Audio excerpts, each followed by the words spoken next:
Thank you for listening to the East West Football Podcast. I'm Jerry Martinez. I got Kendall Whitley with me. Today we have a special guest. We have Ingravenvids. Uh, I know we were scheduled to go at 7:30, but we want to bring it to you a little bit early. We're excited about this situation. So without further ado, let me bring on Ingravenvids. How you You, doing? How you doing, Ingravenvids? I'm good. I'm good. How y'all doing? Pretty good, man. Man, I'm getting it's I don't know the exact date, but I know it's around 80 days left till the start of the NFL season. So, Hmm. I'm getting excited just like everybody else, and we want to hear what's going around the NFL. I mean, of course, my team is the Cowboys, but I still want to know what's up with the Patriots. I want to know what's up with the Ravens, and I think if anything, let's get right into it. Let our audience know a little bit more. For those that didn't catch the first time that we had you on as special guest, let's see, reintroduce yourself to us. But yeah, I have a YouTube channel called Ingravenvids. It's Team Keep It Clean. That means with Team Keep It Clean, it's family friendly. Everybody's more than welcome to come through, and that's whether you're a Ravens fan or not. No matter what team you're a fan of, feel free to subscribe. We have a lot of fun on there. It's videos literally every single day, whether it's off season, whether it's during the season, playoffs, whatever. We have videos every single day. Most are about the Ravens. It's a lot of videos about other teams as well, different moves that they made, and potential moves and whatnot. So on Twitter, it's Ingravenvids. Instagram, it's Ingravenvids as well. Well said, well said. Hey man, and like I love, like you said, what you stand for. Team keep it clean, man. I mean, it's just football, right? And you make it easy not only for like anybody, like you said, like of our age, but also the younger youth, right? Because that's the importance, is the youth that is coming up under us, right? And Right. they're just as hungry as we are, and so I think that, for what your channel stands for. I think everybody that, especially if you follow Ravens, you should follow Ingravids. I mean, he does a great job of keeping you up to date.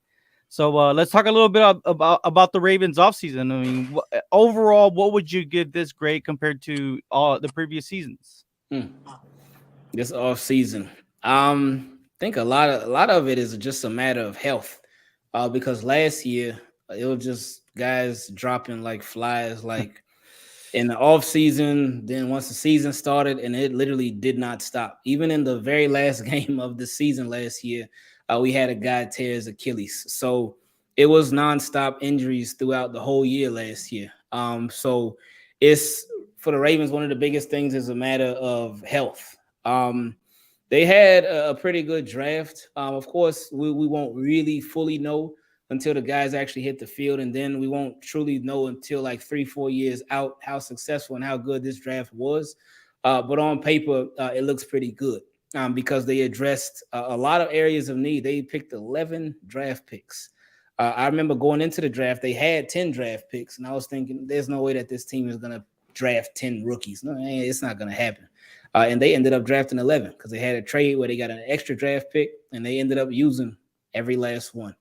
So they feel that the roster pretty nice. As far as free agency, they feel some holes there with the offensive line. They brought some guys back, some familiar faces like the fullback Pat Riccardi. Ravens, they run the ball a lot, and they want to run the ball a lot. So bringing back that fullback, it was an expected move. Bolstering up their offensive line, signing the Morgan Moses, signing Marcus Williams, the safety, who used to play for the Saints. And with him being in his prime, that should help. Ravens gave up a lot of big plays last year, a lot of big passing plays. They were last in passing offense or passing defense, excuse me. So it was rough. But again, Marcus Peters, starting cornerback, he got lost for the season before the season even started. Marlon Humphrey, he got lost about a little more than halfway through the season. Anthony Averett, who ended up being a starter because of the injury to Marcus Peters, he got lost during the season. So it was just rough, man. So as far as a mix of the draft and free agency and health, for the Ravens this offseason, I would give them probably a minus or a B plus. Man, but you guys really shored up that backs, the backside of that defense. I Mm-hmm. mean, did you guys bring in Marcus Williams and then drafted Kyle Hamilton? I Mm-hmm. mean, Yeah. it, and then you got, like you said, Marcus Peters returning, and you still got Marlon Humphrey. Right. So And Kendall, they had to do that because look at the teams they're going through in the division. The Browns with Mm-hmm. Deshaun Watson, Cincinnati with Burrow, Chase Higgins. Even I mean the Steelers, they got a little young core there, so they had to do it. So Mm-hmm. Ravens always had a pretty good draft. hey, but you just said some good team names right there. But what about the Bengals? I want to hear from you, Ingravenvids. I mean, what is this Bengals teams for real? Do you guys have to respect them week in and week out? And what are your thoughts on their season last season? Hey, Bengals showed a lot last year, and they have a lot of teams wanting to do what they did last year because they took it all the way to the Super Bowl. They had their offensive line was rough. It was really rough, but they didn't let that stop them. They didn't let that be an excuse, and they made it all the way to the Super Bowl.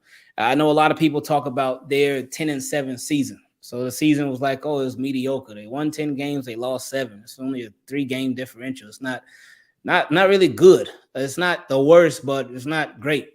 And a lot of people like to hold that against them. But with the Bengals, they showed like, okay, 10-7. Watch what we do in the playoffs. And they showed up when it mattered the most. They beat the Raiders. They beat the Chiefs. And them beating the Chiefs, they beat the Chiefs 2 times last season, once in the regular season and once in the playoffs. And then they beat the Titans. Titans were pretty banged up too now, but they were still the number 1 seed in the AFC. So they went into their stadium and they took care of business and they made it to the Super Bowl. And they were a couple plays away from winning. I was glad that they didn't, but they were a couple plays away from winning. So they are definitely a team that's for real, in my opinion, especially for what they did with their offensive line, because they took what was a weakness of theirs and they added strength to it. So that was smart on their part. And now you have Joe Burrow in this crazy in his first full season. His first full season playing, his second season in the league, but his first full season playing, he went to the Super Bowl. So that says a lot. That'll be a nice confidence booster for him, really for that whole team, off of what they can do, because they know, like, hey, well, okay, we made it. Now what? We just gotta try to run it back. Now that's the hardest thing right there, trying to run it back. But they are well equipped to do that. Let me ask you a question real quick. And it's gonna be a little edgy. No, that's fine. If Bengals can, I mean, Bengals can duplicate what they did last season. Mm-hmm. Who is the best quarterback in the AFC North division? It just all depends on how everything plays out. That's a really good question. It depends on how it plays out. Because say for instance, Bengals, say for instance, they make to the playoffs and they even go to the Super Bowl again. Are they going to the Super Bowl because of Joe Burrow, or are they going to the Super Bowl in spite of Joe Burrow? With the Ravens, say for instance, if they make the playoffs or they don't make the playoffs, is Lamar balling out and doing everything that he can to put this team in a position to win, or is it falling more on the defense? Then you got Deshaun Watson. We'll see if he even ends up playing or not. But so it all depends on how everything happens. Yeah, I think you're absolutely right. So like you said, they invested a lot into their offense. Mm-hmm. But let's get back onto some Ravens talk, right? I mean, I think overall the draft class was outstanding. I think that's something that the Ravens have always done good is Mm-hmm. wow, the talent that they are able to find in every round and every selection. Overall, I know you gave him an what was it, A- on the off season, but what was your overall draft grade for the draft that they came away with, with these young prospects? Draft will probably be an A, because they got a lot of guys that were considered like they got like 4 guys that were considered like top 20 guys. Yeah, That Da- being Kyle David Hamilton, yeah, Ojabo. David Ajabo, yeah, and that Achilles injury allowed him to make it to the Ravens. Tyler Lindenbaum and Mm-hmm. Travis Jones too. Yeah, So they got really good players for really good value. Stuff just worked out for them. And I think that a combination of 2020 as well, because 2020, we know that was the COVID year. That was a huge year just in everybody's life, in a bad way, and it had a lot of negative impacts. But with COVID that year, I think it had a positive impact on this draft, because a lot of guys were like, all right, this is a weird football year. This is just a weird year overall. So a lot of guys who were in college, they end up staying back. So that allowed this draft to really be almost oversaturated with talent. So a lot of guys who may be like top 20 or in the first round, they could end up being like second or third round picks just because there's so many players to choose from. But yeah, overall, I would give the Ravens an A because they got a lot of value and they filled a lot of holes on the team too. Yeah, man, most definitely. I think the biggest thing right now is how much is Lamar Jackson going to be making this year, right? Because I think that's been the talk of the offseason. Mhm. But look at Lamar, man. I mean, good for him. You know, he's never been shy off of social media, Mhm. but he's never been one of those guys. A diva. He's not too diva, but he's not shy. You know what I mean? He just stands his ground and he says, he just says what's on his mind, right? And I like that. I like that about Lamar. I think that's something unique.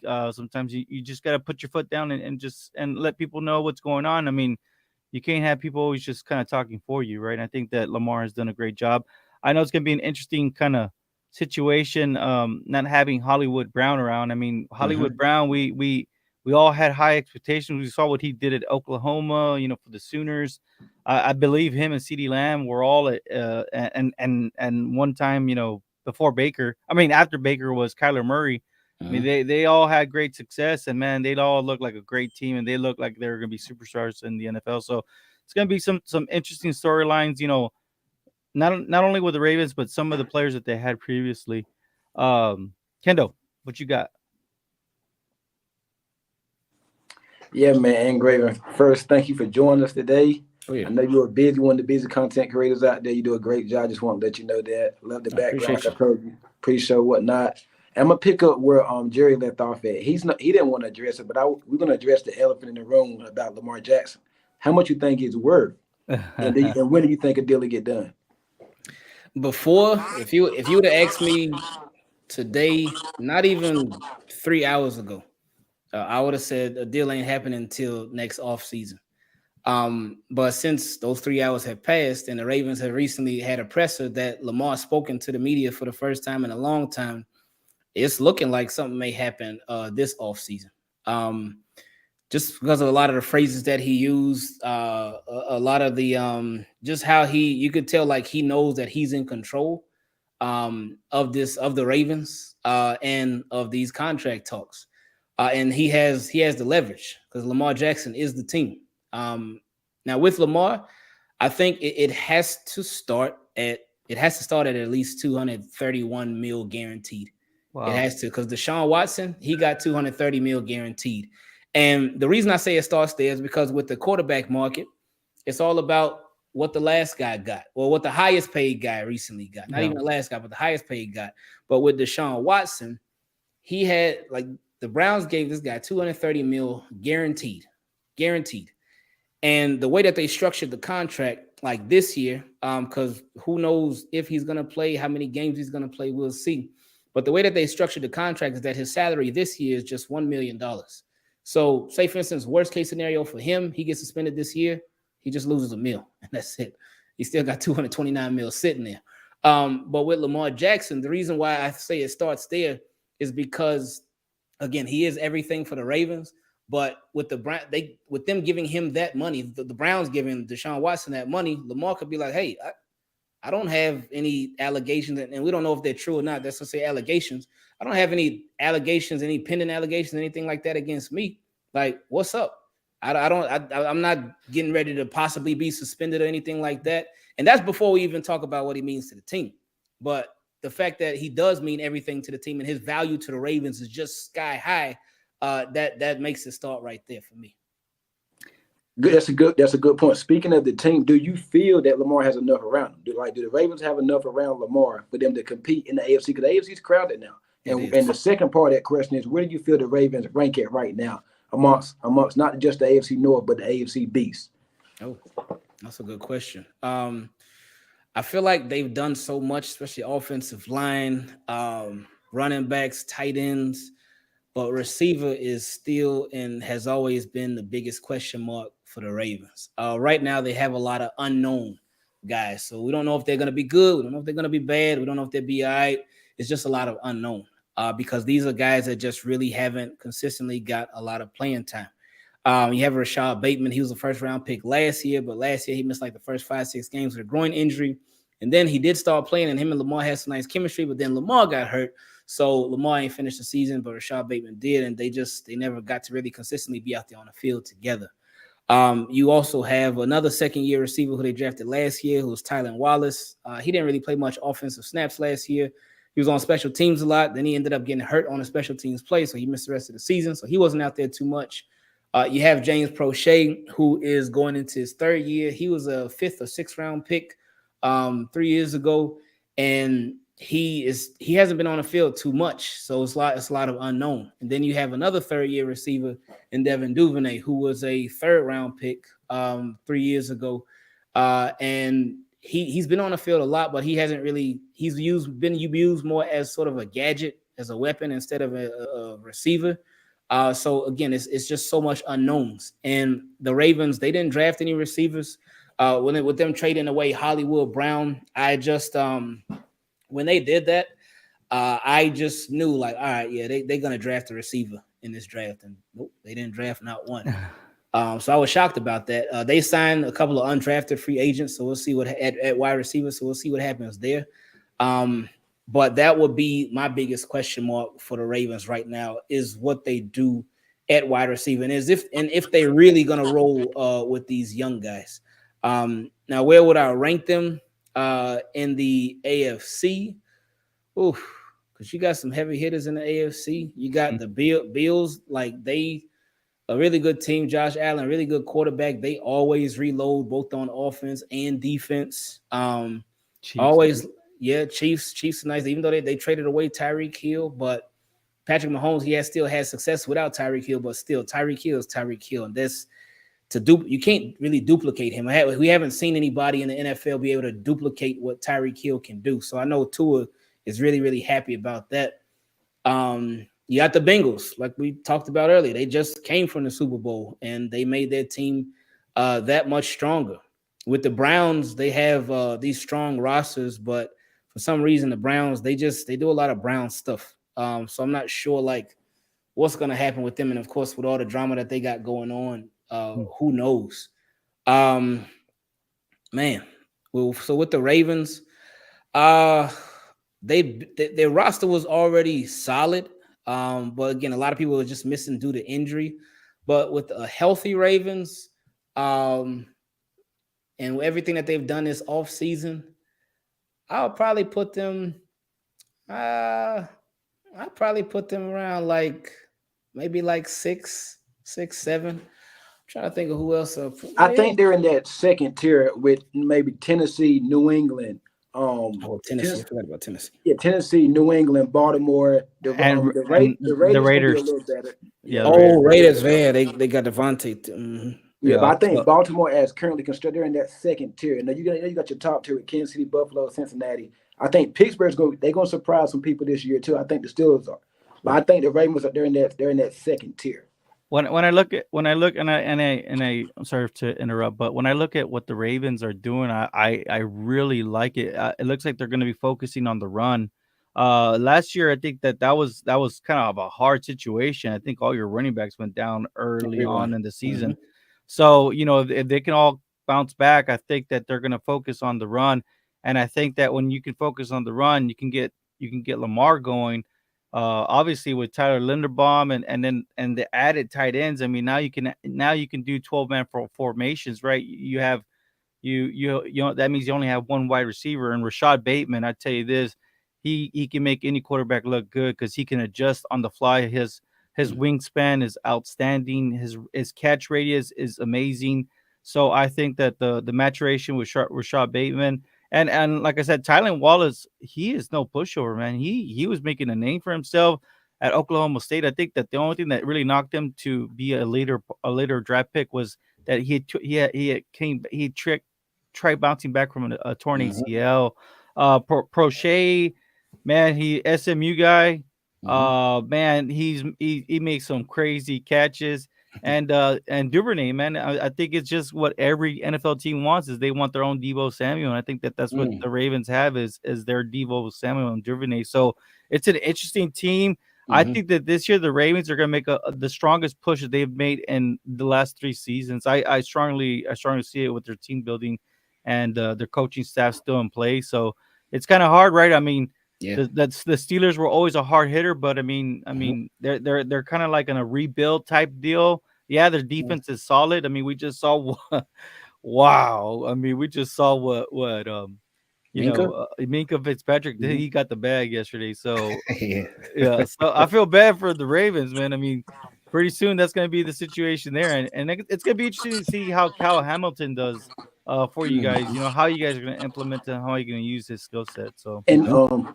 Greg, before we let you go, right quick, I want to ask you one.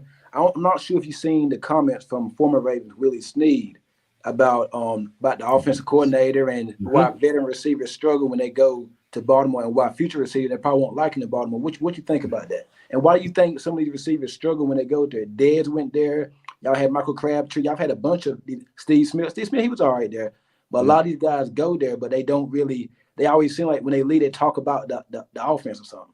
Yeah, it's a philosophy thing with the Baltimore Ravens because I know a lot of people like to pin it on Greg Roman, and Greg Roman is not innocent by any means, but I think the issue is a lot deeper than Greg Roman. The Ravens have never been a team that truly values the wide receiver position, and they saying when the NFL is zigging, then the Ravens are zagging. So they do a lot of things their own way, and they obviously have had some success over the tenure of the team, but recently the success has been limited. So I feel like the Ravens just need to put more emphasis on the passing game, on receivers, because it's going to continue to happen. Hopefully, like this year, things can change because last year was a start in the right direction because the Ravens, they were passing the ball a lot last year. And they were passing the ball nice last year too. But Yeah, they're just as bad as drafting receivers as the team behind them.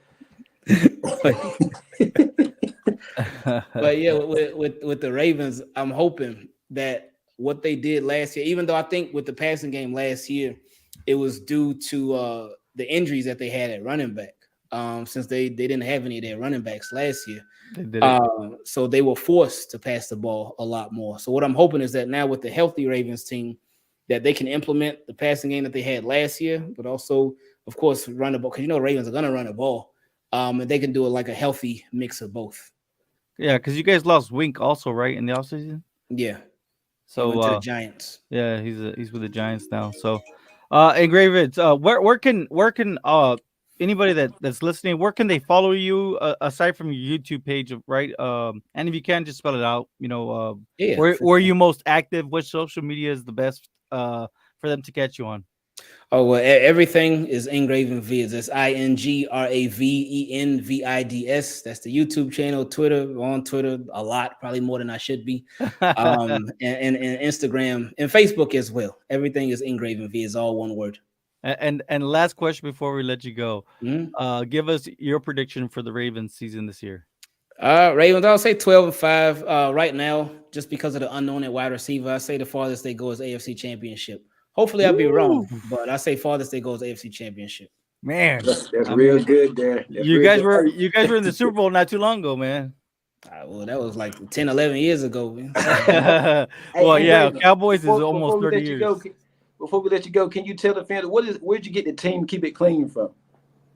It's funny because that came like a long time ago when I would be like in Xbox parties, like playing Madden and stuff. And there'd be a group of us in there and we'd just be talking, joking, whatever. And then if somebody came in there cursing, then I'd be like, whoa, whoa, whoa, no, chill out with all that cursing and stuff. And then one of my friends was like, yeah, team, keep it clean, keep it clean, keep it clean.